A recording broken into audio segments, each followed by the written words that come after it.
So in my last video, I was offering some words of advice to a skeptical non-believer who reached out to me, and he sent a response. And one of the things that stood out that I thought was a worthy topic for a video was how I, as a Christian, could be such a big fan of Marilyn Manson.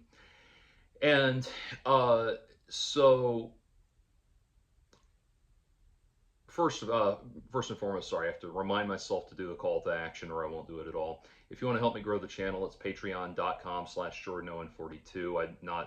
This is not expressly a Christian ministry YouTube channel. It's actually just talking about whatever's on my mind and whatever I happen to think is interesting. But I am working on bringing back my series, my JO42 reviews series, which I hope to have the first one of those up this month. And that's currently being funded by the Patreon. So JO42 Reviews covers all kinds of interesting computer games, mostly and video games, mostly stuff I find on Steam, just because that's I'm interested in indie games and things like that. That said, if you want me to cover like triple A titles day of, as soon as they come out, and not like 6 months to a year later when they go on sale, then I need to be able to afford the day off prices.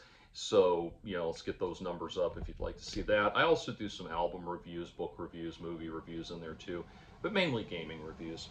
So anyway, the question though, this person was wanting to know how I, as a Christian, could be a fan of Marilyn Manson. And fair enough, but I wanted to first and foremost get back to something you said in your original message to me, which was you said that Jordan Peterson couldn't be a legitimate Christian because he quotes Nietzsche and Jung, and Friedrich Nietzsche and Carl Jung. It's like, how is that? How can he not be a Christian? How does that, quoting those people, deny him status or entry into the pantheon of legitimate Christendom or whatever? I don't get it. I quote Nietzsche and Jung all the time in my videos, and I consider myself a legitimate Christian. I have a copy of Thus Spake Zarathustra right here on my bookshelf, and it's not because I am not in lockstep agreement with Friedrich Nietzsche. He has a lot of opinions I don't agree with, but he is, on the whole, an interesting intellectual and certainly an excellent prose writer. And so I find him interesting and his worldview intriguing to explore. That doesn't mean I agree with all of it, but also it tells me, no, I don't mean to be rude, but it tells me you probably don't understand Friedrich Nietzsche, because if you think the statement "God is dead" was a triumphant statement, then you don't understand Nietzsche. "God is dead" is not a triumphant statement, it's a warning. Anyway, um, a warning that I think is very, very definitely manifested in our reality. Nietzsche saw what was coming in the 21st century light years before anybody else. Anyway, so I say that because it seems like you have an awful lot of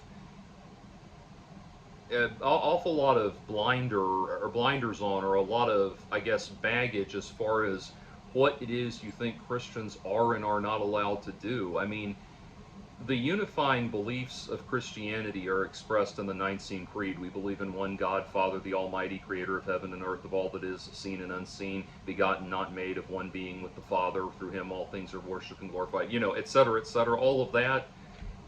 What you are and are not allowed to read is not mentioned at any point. And what you are and are not allowed to consider is not mentioned at any point. And I think it's probably, and this plays into answering your eventual question in this video, I think it's because fundamentally, from what I gather from talking to you, fundamentally, I think you just perceive Christianity as a locus of control, more than a system of spiritual growth.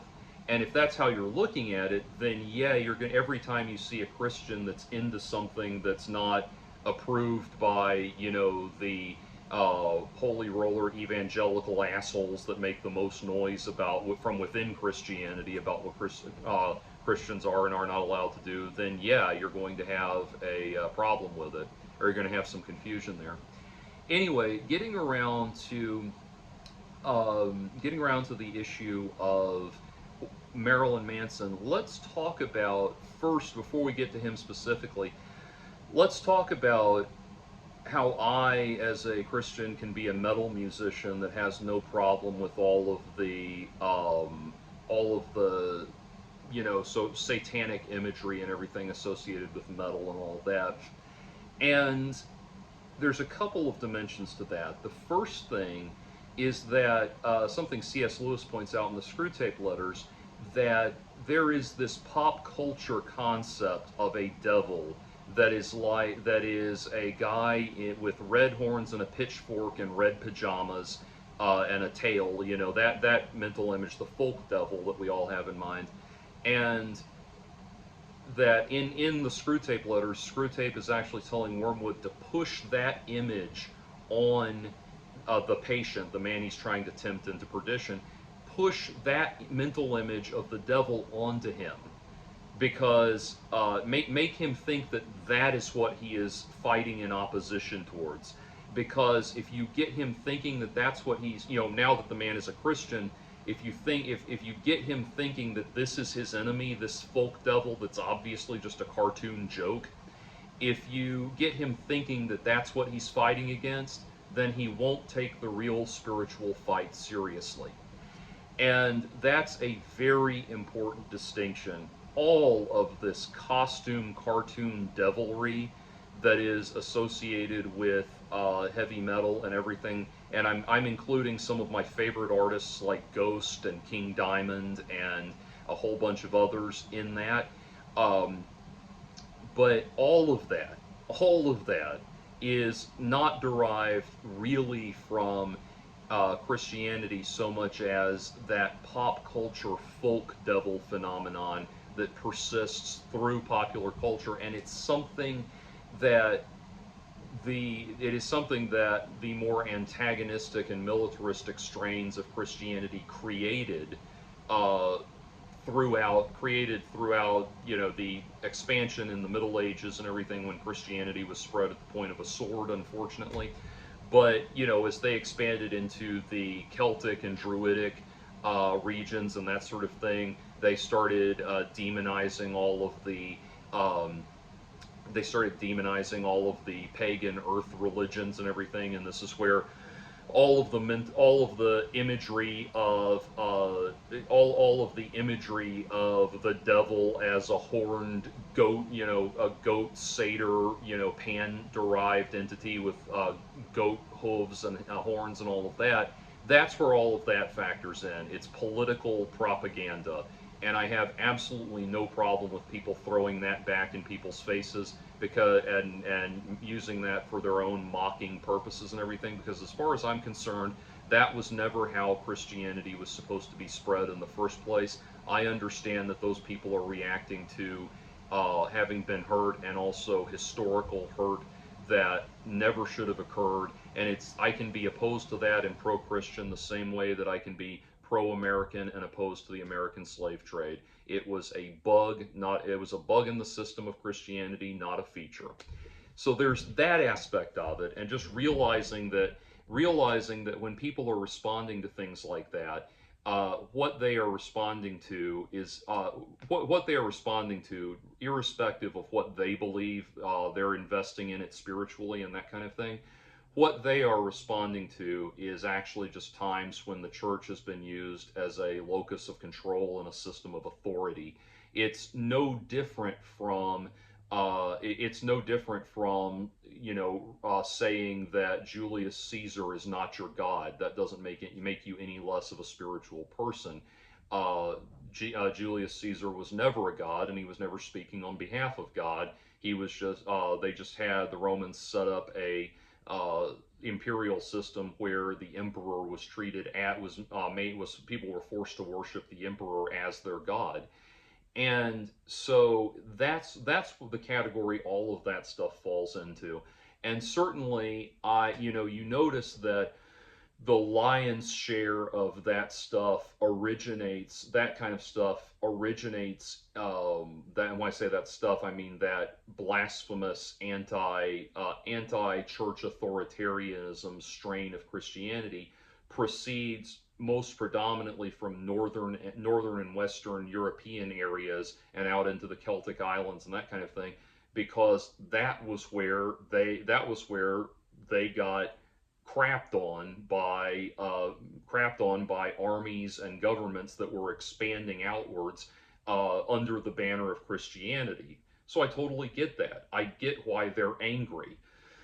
Just like, again, coming back to using my analogy with the American slave trade, I can totally understand why the people who were subjugated by that would be pissed off at that system of control, um, or at that system of control being levied against them.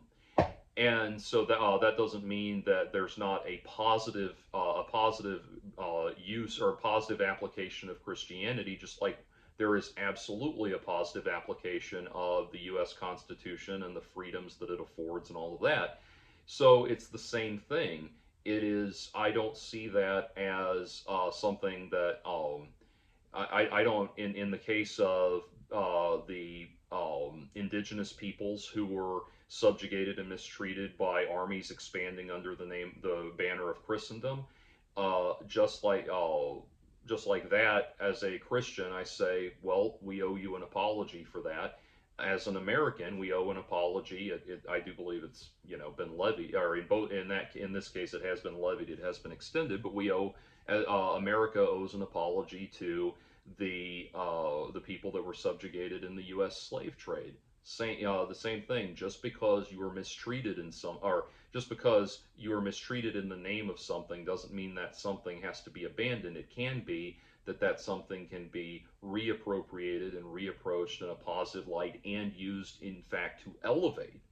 So, and I say that because, as people rightly point out, Christianity was used to justify the U.S. slave trade. It was also used to justify the abolitionist movement, and thank God that's what won out in the end.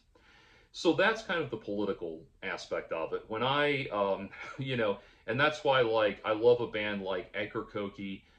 Musically, Akerkoke is an amazing band. When they have a song like "Rape the Bastard Nazarene," which is one of theirs, that is, I do not think that were they to meet Jesus Christ himself, I do not think they would want to rape him as a form of torture or aggression or conquering or rebellion or something like that. I don't think that's the reaction they would have if they actually met Jesus Christ. I understand that what they're responding to is people who have tried to use Christianity and have successfully used Christianity to control and subjugate people for a long time. So there's that. As far as the strains within, and then there's other things like Gorgoroth where the lyrics aren't in English, so it doesn't bother me one way or the other. But sometimes you hear about things that are really, and this is a very, very vanishingly rare thing, obviously, that are really truly people trying to worship the devil and doing it in the name of Christianity, or in the name of rebelling against Christianity in a heavy metal context and all that. And it's things like, I remember reading an article on Slayer one time where they it was when Diablo and Musica came out, that album. They asked Slayer about, well, there was, had been recently this thing where a group of teenage boys had raped and sacrificed a teenage girl to Satan, hoping that would make their band, go legit and everything like that, or be real and be famous if they sacrifice this girl to Satan. And that's horrible. Those guys got everything that they deserved, and it's universally vile, what they are unquestionably vile what they did, and they got exactly what they had coming. And that's, I think, a very important distinction to make there, that when you encounter something that is genuinely satanic like that, like it's not just performative theater, but it actually crosses the line into something the devil would genuinely approve of, that kind of thing. When you are kidnapping, raping, and murdering a teenage girl and stuff like that, none of these bands get behind you for that. No one's going to get, but Slayer, in that article, Slayer were just, the guys in Slayer were disgusted by it. No one actually, short of people who are genuinely amoral and sociopathic, everybody bristles at things like that would actually be satanic. And again, Gorgoroth wants to put blood-soaked naked women and goats' heads up on crosses. Well, I understand why a lot of Christians would find that to be in very poor taste, but that's theater. It's just offensive theater at the end of the day. The things that are actually satanic, and the Screw Tape Letters is a great foray into that which is really satanic, and in the sense of what the devil would actually want you to be doing with your life. And Screw Tape at one point talks about, in that book, talks about how there was a man he successfully tempted into hell who once, having passed through the gates of hell, he looked around and said, "I now realize I spent my entire life neither doing what I ought to have done nor what I liked." And that's the thing.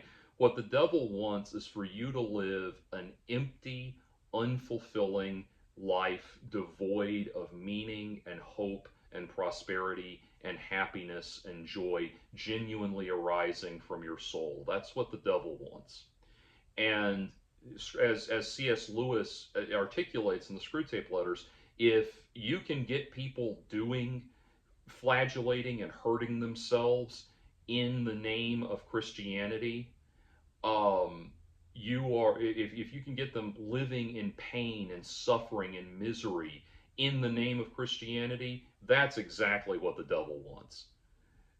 It's kind of like, there is a woman, a Catholic, outspoken Catholic woman named Kim Zember, who is gay. And she is comfortable with the fact that she's gay. She's made peace with it.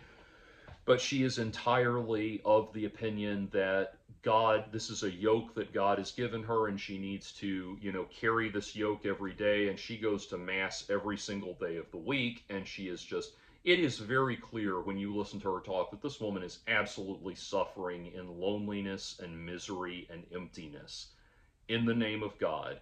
And that is what the devil wants. If you can do the devil's work in the name of Jesus, that's what he wants. And I'll give you an example from years ago. This is embarrassing to me to admit, but I'll admit it. There was a time not long after my conversion, back to Christianity, where I was praying to God, apologizing to him for having not lived up to the example set forth by Matt Walsh. Yeah, Matt Walsh at the Daily Wire. And I know that's funny and hilarious, and I totally get that. I stand in judgment. I agree. It is ridiculous and hilarious. But literally, I was suffering because I was looking at Matt Walsh and thinking, okay, so this man is a devout Christian. By their fruits you shall know them. And this man has been blessed with tremendous material prosperity in this life. He has 6 children and a beautiful wife that stands by him, and millions of dollars. And he has all of this as a result of just levying horrid condemnation on everybody, just rendering absolute disdainful judgment in the name of God on everybody. And so I first thought, I am at fault for not living up to the standard that he set forth. And then as I grew in the faith, I started to realize, no, Matt Walsh is not, what Matt Walsh does is not Christian, and he is not successful because he is a Christian or because he is a good Christian. These are not blessings that are brought to him. It is very easy in this life to make a lot of money being a professional hate monger, and that's all he does. And yes, there are women that are so empty and vain and shallow that if you are making a shit ton of money as a professional hate monger, they will come stand by you. That's it. That's all there is to it. But when I was praying, apologizing to God for not living up to that standard because I felt so broken and so ashamed of how little I thought I'd accomplished in life and everything, that was the kind of prayer that Screwtape is telling Wormwood to get his to get his patient to start praying. When you can start getting people to use Christianity to hurt themselves and hurt other people, that's what the devil wants. The devil, and you have to understand what the devil is. The devil is a corrupted angel. The devil does not make you do evil in and of itself. Evil can't exist on its own. The only thing the devil can do is take that which is good and corrupt you with it. Food is a good thing. Eating to excess is gluttony. The corruption is gluttony. That sort of thing. Sex is a good thing. Sex is a fundamentally good thing. The corruption is rape and child molestation and all of these things. Again and again, that's how evil works. And the best way, the devil can really seize a hold of you if he's gotten you hurting yourself and other people in the name of Christianity. So anyway, so there's that. Now, all of that and then there's one more general topic about heavy metal that I want to address before I get into Marilyn Manson proper. And that is every culture, pretty much all throughout the history of human society and human culture, we have understood that human beings need regular ceremonies and parties and get-togethers and theatrical expressions that serve as a pressure release valve. We're going to set aside this time every so often to go completely bonkers and crazy so that we can function with being normal people the rest of the year. This is a fairly common cultural occurrence, and in the modern world, we observe it with Halloween, we observe it with St. Patrick's Day, we observe it with things like the 4th of July and stuff like that. We set aside times to go crazy and debauched and loony so that we can stand being normal for the rest of the year, or for the other 360 some odd days that we're not doing this. And that is another important thing to understand in what goes on at a heavy metal concert, especially one that is extolling blasphemous or diabolical imagery and that kind of thing. It's also just on a general level. People need to open the pressure release valve. Think about it this way. Strictly speaking, most Christians will tell you that saying "God damn it" is not acceptable because it's blasphemy. But you have to admit there's something a little bit freeing about saying "God damn it" every now and then. And I think it's kind of, so from a sociological standpoint, I don't think saying "God damn it" is the worst thing in the world. But you have to admit there's just something about, that I needed to get that out. There's a relief that comes. And so I think on a sociological level, that's kind of what happens at a heavy metal concert. We need to, throw our horns in the air and scream and go crazy and get in touch with our bestial selves so that we can tolerate being normal human beings at the office the rest of the year. Okay, so all of that to give you kind of my general preamble about why diabolical imagery in metal doesn't bother me in general.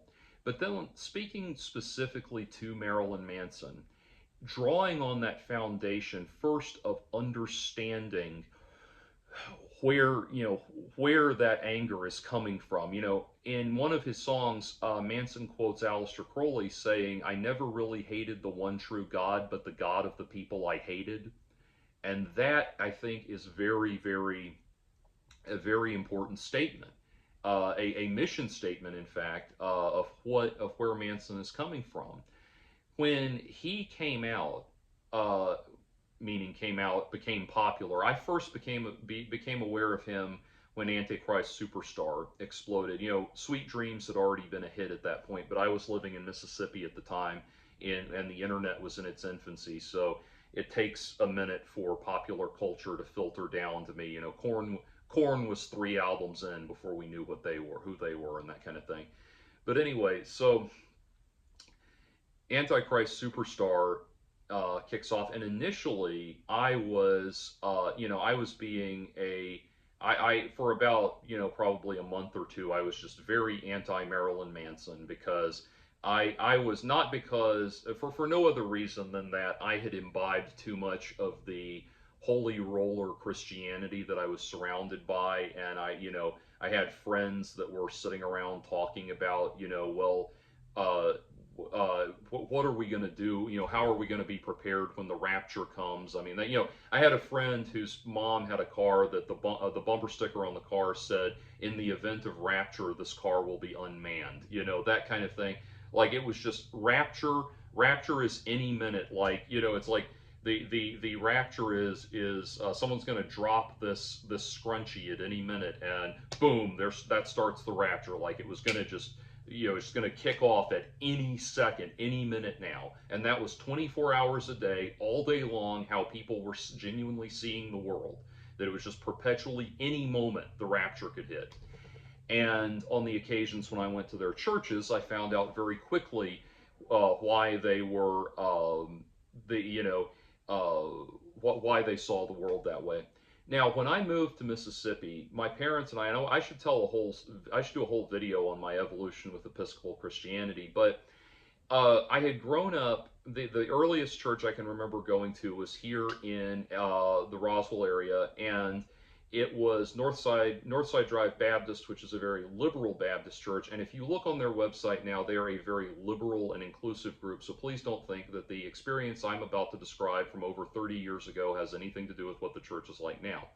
But at the time, Northside Drive Baptist had a very prominent gay population. This is why, one of the reasons why homosexuality never bothered me the way it bothered so many of my peers, because I had gone to this church that was very accepting. I mean, it was mainly gay men, and the L, B, and T aspect hadn't really presented itself as much yet. But for me, the version of homosexuality I got was not, the ridiculous gay pride parade thing where you have Art the Clown doing My Little Pony cosplay, ridiculous zany crap.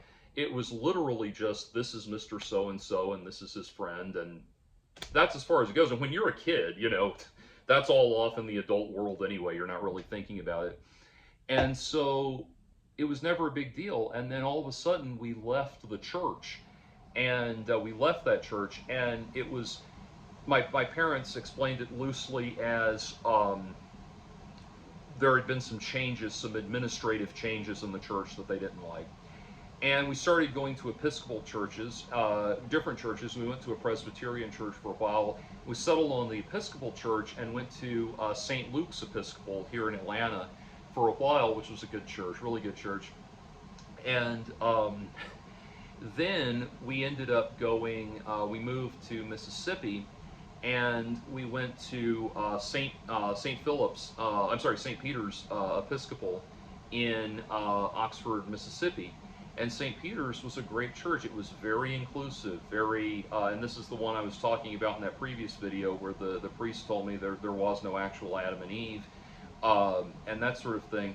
It was very open-minded, very inclusive, and genuinely what it means to be open-minded, not just we'll feign along with whatever your trip is so that we can get you onto our trip, that kind of thing.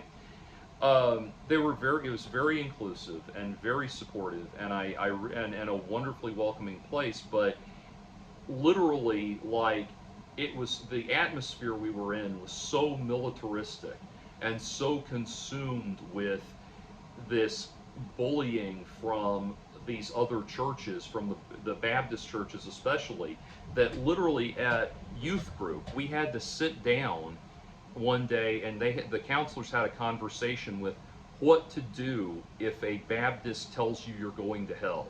Like if a kid at your school, a kid at your school corners you and tells you you're going to hell and starts yelling at you for being an Episcopalian, how do you respond? And so, even though I was in the Christian camp and in the Christian church, I was so set apart from the Christianity that was practiced in that town that it was, it was unreal. And to give you an idea, the man who was the priest at that church when we were there was a man named Duncan Gray the Third. Duncan the Third was actually he knew my parents in college. They were friends in college, so it's kind of what brought us around to St. Peter's. But his father, Duncan the Second, was one of the Episcopal churches have marriage, by the way, or marriage among the priests. They don't practice papal celibacy, if you're confused. Anyway, but Duncan the Second was one of the he is famous because if you know Oxford, Mississippi, you know that is where James Meredith was integrated. The National Guard came and integrated James Meredith into into the student population at Ole Miss. And when that happened, the first black man to do that, to attend a public university and be integrated into a previously all-white university like that, when that happened, there were riots. And I mean, you talk about race riots, shit burning up, people attacked, the National Guard had to be called in. There were riots going on. People were destroying property, roving gangs, were just destroying the city. Duncan Gray II famously put on his collar and walked the Ole Miss campus, talking to rioters and asking them to calm down and go home. Did that unarmed, did it in nothing other than walking up to very violent and very agitated people and calming them down and telling them to go home, convincing them to go home, and that kind of thing. That is inspiring. That is a beautiful, amazing, and very courageous thing. And that is what I was working off of. The people, the very right-wing Baptist-minded people that were bullying us, that they had to have talks with us about how to deal with in school and everything. Those kids were all they were very inundated with things like the Sons of Confederate Veterans, which is a fraternal organization for men who have ancestors who fought in the Civil War, and it has a very thinly veiled. It is a very thinly veiled front for white nationalism and genuine racism and things like that. That was their kick, man. That was their real religion. Whatever pretensions they had about God, that was their real religion. Anyway, so think about something for a minute. Marilyn Manson comes along.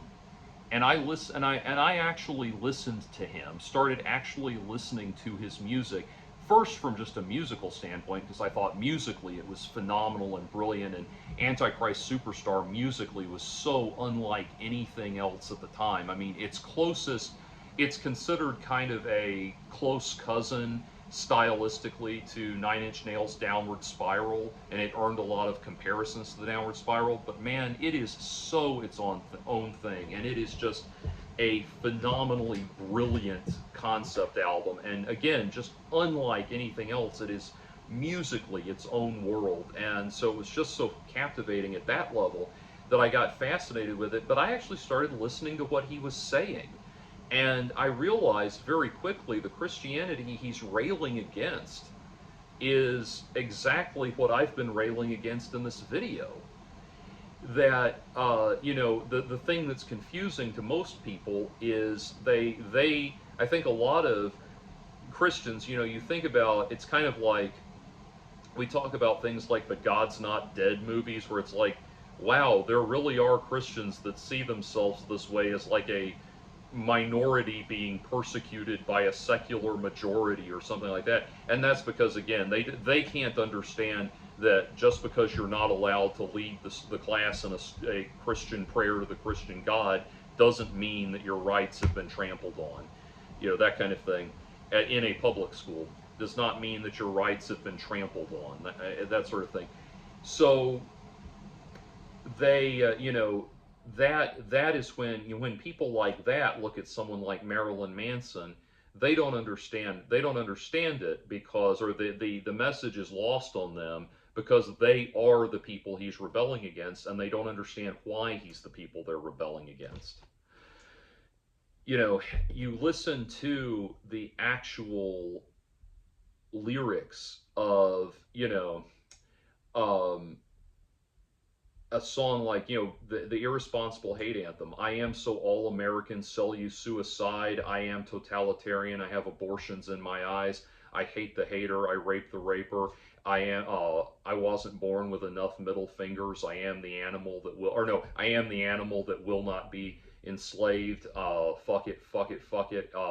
Everybody is someone else's inward. I know you are. I know you are. So am I. I wasn't born with enough middle fingers. I don't need to choose a side. Oh man, I heard that and felt that in my bones, thinking about some of the assholes that I had been dealing with. Asshole fundamentalist people I'd been dealing with in the local community. People who, just like C.S. Lewis talked about, people who believed that, um,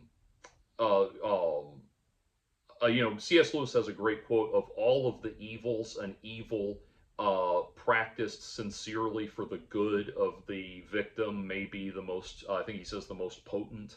And that's absolutely right. These people thought, these are the people that just flagellate you every single minute of your life and thinking they're doing it in the name of love. And it is literally Orwellian. Like at the end of 1984, when Winston, spoiler alert, I guess, when Winston is taken to the Ministry of Love and strapped down and fed electrical shocks until he declares that he loves Big Brother more than Julia, that's the mindset these people are in.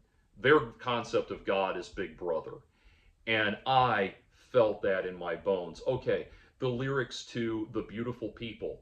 And I don't want you, and I don't need you. Don't bother to resist me, I'll beat you. It's not your fault that you're always wrong. The weak ones are there to justify the strong. The beautiful people, the beautiful people. It's all relative to the size of your steeple. You can't see the forest for the trees, and you can't smell your own shit on your knees. There ain't no time to discriminate. Hate every motherfucker that's in your way. Hey, you. What do you see? Something beautiful, something free. Hey, you, are you trying to be mean? You sleep with apes, man. It's hard to be clean. That, thinking about the school system I was in at the time, there's a term that gets kicked around areas like Mississippi and that sort of thing, especially college towns in the South, and that term is sorostitute. The girls, and it refers to the women. We now refer to these types of people as Chads and Stacys, but the Regina Georges of the world that hold themselves up as being these towering paragons of purity, beautiful virginal purity, and that kind of thing. And then once you actually get to know them, you find out they are the biggest skanks on the planet, and they manipulate with their sexuality.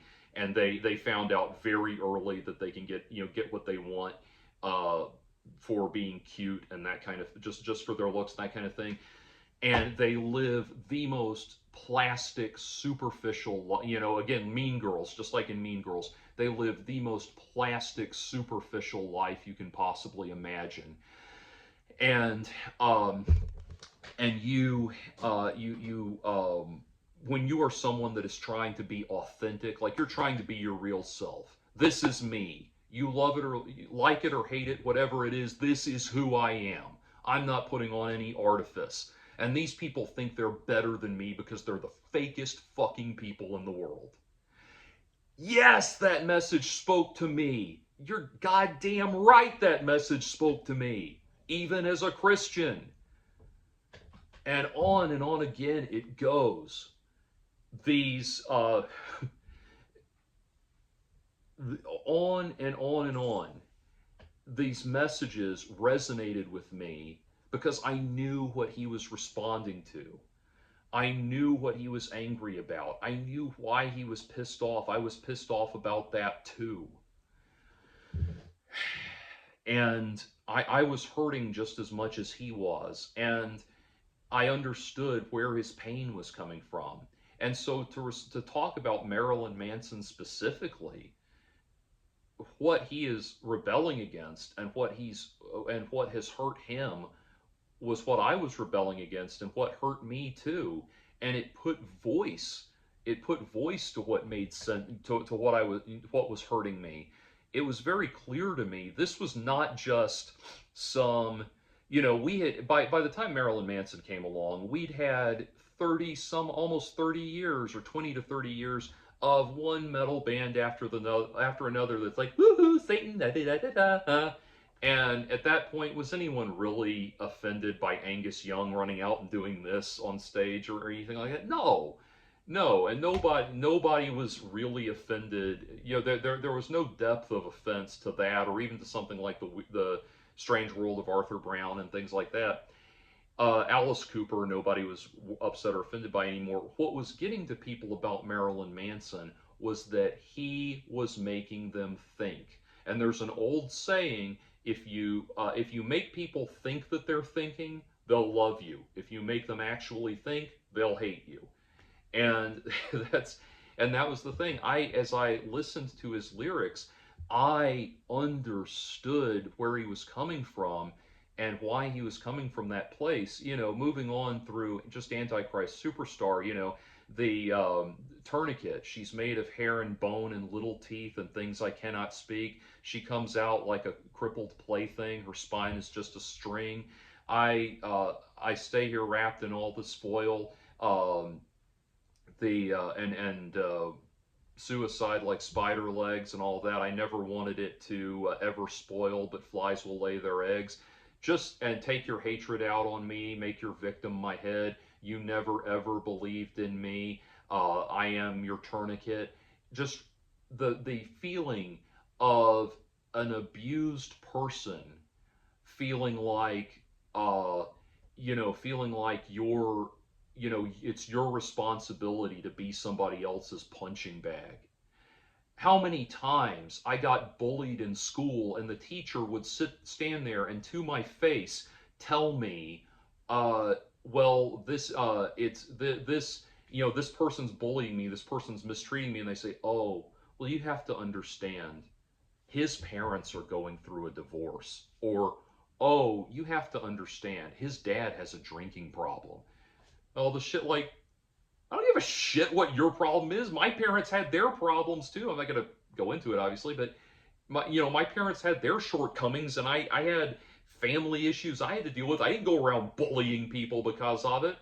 I'm not going to, how dare you sit there and tell me that it's my job to hit over the head with a textbook because this little pipsqueak's parents are getting a divorce. Fuck you. Again, do you start to see why Marilyn Manson's message is so appealing to me? On and on it goes.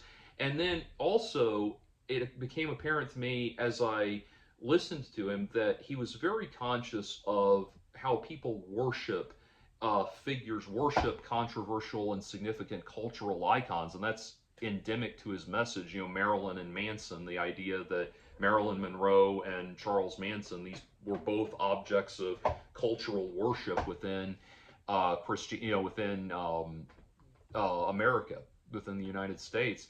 And looking at Hollywood, looking at mechanical animals, using that imagery of worship to just really analyze dogmatism, cultural dogmatism, and that kind of thing. There's a line in the album Hollywood where he says, if Jack was a Baptist, we'd drink wine from his head, and that he's talking about John F. Kennedy there. That John F. Kennedy, so many people held him at bay because he was a Catholic, and and that's yet another kind of Hatfield and the McCoys sort of thing. That's another reason. Episcopalianism, the Anglican Church, is an offshoot of Catholicism, so that's another reason we were regarded as not real Christians by the Baptist, cultural intelligentsia of the time and everything. But making that point, yeah, if John F. Kennedy had been a Baptist, his Catholicism or his religious views would have been a boon to him and not a hindrance, that sort of thing, and people would still be worshiping him to this day, rather than kind of the conservative America regarding him as some sort of rabble rouser, quietly regarding him as some sort of rabble rouser and that sort of thing, and tacitly supporting his assassination. And that's something that doesn't get talked about enough. There were people at the time, conservatives at the time, that openly supported the assassination of John F. Kennedy. Like, I saw, had the pleasure of knowing Doug Marlette, the cartoonist, political cartoonist, when he was alive, and I went to one of his speaking engagements where he talked about when he remembered being a little boy in like elementary school, and they came over, they informed the class that John F. Kennedy had just been assassinated, and everybody in his class started cheering because that was the mindset they were in. They literally saw that as a good thing. And so over and over again, the more I delve into his lyrics and his messaging and that sort of thing, I don't find someone that's trying to turn me away from a walk with Christ. I find someone that is very, very deeply hyper-examining his own pain and his own suffering, and using religious imagery to articulate that. And on a more conceptual level, I honestly think that you almost have to be a Christian to really appreciate Antichrist Superstar as an album, and really the triptych as a whole as an album, because, it is fully what happens to the character, that is the character some people refer to him as the Worm, the character that album is about, that is articulated through the course of Antichrist Superstar. The triptych, briefly speaking, if you don't know, the triptych is Antichrist Superstar, Mechanical Animals, and Hollywood, and that's a narrative trilogy, but you actually listen to it backwards. You have to, if you listen, when I say listen to it backwards, I mean listen to each album, track one to last track, but listen to them in this order. Listen to them in the order of Hollywood, Mechanical Animals, Antichrist Superstar. And what it is it tells the story of a bullied, mistreated, disaffected young person who becomes a celebrity of some kind, attains the artificial godhood of celebrity in Mechanical Animals, and then reaches a point where the only logical next step is to fully evolve into this holy, completely holy, being WHOLLY, holy demonic entity, because that's just the next stage of this evolution. And where does he ultimately end up in the last song, in Man That You Fear? He has completely transcended all of humanity, and he is finally, completely, and terrifyingly alone. But he still has not escaped his internal demons. And that is a profoundly, profoundly Christian observation, if you stop and think about it, that you can push so far down that road. Again, you wanted to bring up Nietzsche. Nietzsche talks about attaining, reaching the top of the mountain and everything, attaining this personal godhood and everything. What happens when you finally attain that? You've lost everyone and everything, and you're completely alone. And it's haunting. It's scary. I can remember, I had it on cassette, and I can remember walking around walking around my house, my parents' house, but my house as a kid, as like a 14-year-old, listening to Man That You Fear on my headphones, on my Walkman, because I'm showing my age, and just listening to that, and in the dark, just that song just resonating with me, how haunting it was. This thing, like he's even acknowledging in that, how much, he has attaining this personal godhood came at the cost of corrupting people, at the cost of corrupting everyone around him. Spread me open, sticking to my pointed ribs, or all of your infants in abortion cribs. He is saying that all look at all of the people that everyone that I've destroyed, and I am now, these people make up my internal world. I am the sum total of everyone I've betrayed and destroyed to get to this point of emptiness and nothingness. I mean, that is incredibly deep and takes a level of personal reflection and personal self-examination that most people are never going to be capable of, and will never have the introspection and personal reflection necessary to achieve. And so so understanding what's going on there, that's why it resonates with me so much. It resonates with me because I understand it, and I understand where he's coming from. And Manson himself has even made statements through the years that he is not an atheist. He has even made clear, like when he spoke to Bill O'Reilly, he made clear that as much as he was a friend with Anton LaVey was a friend of his and everything, that the title of reverend that he got from Anton LaVey was purely honorific and that kind of thing. It was just a gesture, nice gesture from a friend of his, as is how he has always contextualized it.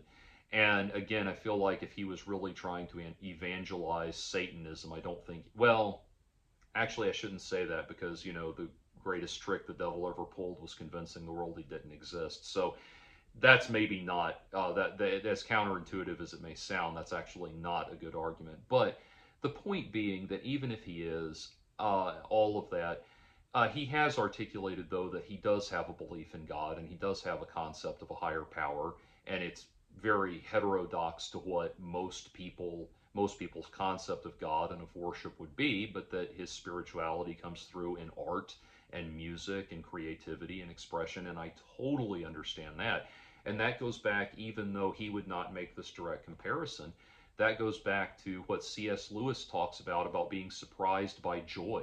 That when art is done well, you catch glimpses of the divine in it. He talks about, in his book Surprised by Joy, he talks about this time that his little brother made a diorama of the natural world, took like moss and ferns and leaves and shaped them into this beautiful little fantasy forest thing that he stage that he'd made.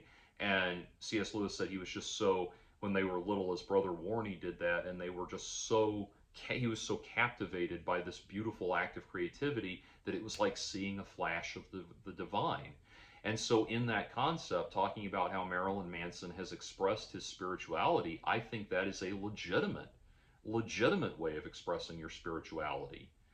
And, it's kind of like, I think, that those angry bursts of rebellion that he articulates, it's kind of like saying, sometimes, we know how the digestive system is supposed to work, but sometimes you need to vomit, and that's essentially like, I mean, vomiting is unpleasant, but it ultimately serves a positive purpose for your body because it helps to purge all of the everything that's making you sick and that kind of thing. And that's essentially how Marilyn Manson's anger at Christianity and the edifice of the Christian church has always struck me. But again, he's always so ready and able to articulate the process of actual spiritual development. One of the songs, going to more specific things, recently I mentioned that the song As Sick as the Secrets Within has been my anthem as I've been working to get off of SSRIs. His other song that has been my anthem, as I've been trying to get off SSRIs, he's got several actually, but one of the other big ones has been The Long Hard Road Out of Hell.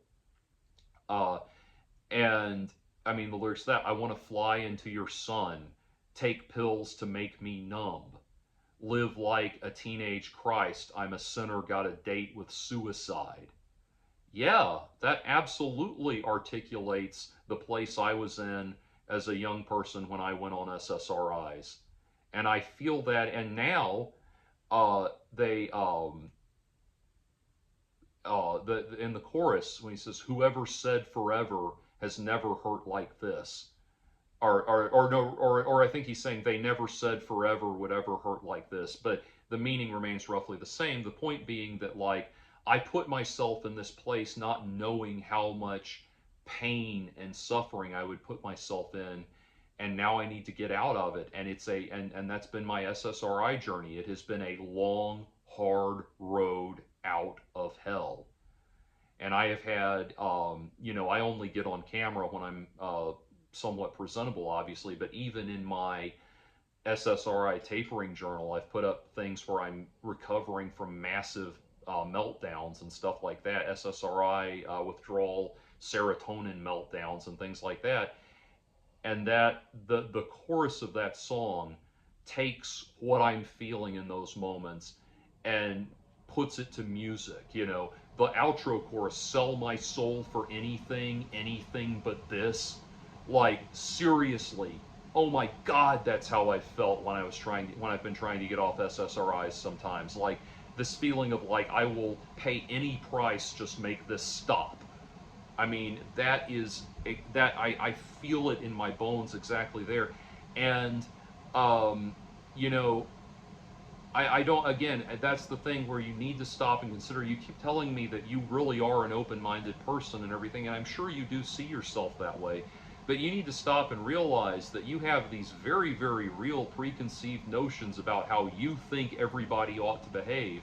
And, you know, don't get me wrong, I love DC Talks and Striper and Second Chapter of Acts and Petra and all of those bands, but Christians are not required to limit themselves to Christian rock, and we're not required to not think about we're not required to not evaluate critically the media around us and decide, secular media, and decide if it's beneficial or useful to us. So hopefully that makes some sense there.